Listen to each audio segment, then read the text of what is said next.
সৰগত জুবিনৰ আদৰণি সভা আৰু মায়াবিনী। আজি বাৰু সৰগত কম সভা বহিছেনে? জ্যোতিপ্ৰসাদ হৈছে সভাপতি, সম্পাদক বিষ্ণু ৰাভা, জয়ন্ত হাজৰিকাই দিছে আদৰণি ভাষণ।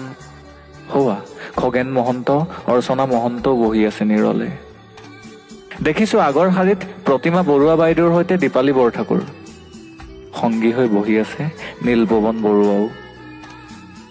ভিতালীবাৰ আজি ভীষণ ব্যস্ততা, কিয়নো জোনবাইৰ দেশলৈ জুবিন আহিছে। সৰগ সজোৱাৰ দায়িত্ব ভিতালীৰ। অৱশ্যে সহায় কৰিবলৈ লগতে আছে গায়ত্ৰীও। ভগ্নী জংকীৰ চকু আজি চলচলীয়া। এই দিনটোৰ বাবেই যেন ৰৈ আছিল তাই। দাদা আহিব, হেঁপাহ পলোৱাই মনৰ কথা পাতিব। এচুকত বহি জুবিনদালৈ চাই আছে ৰাজীৱ শদিয়ায়ো।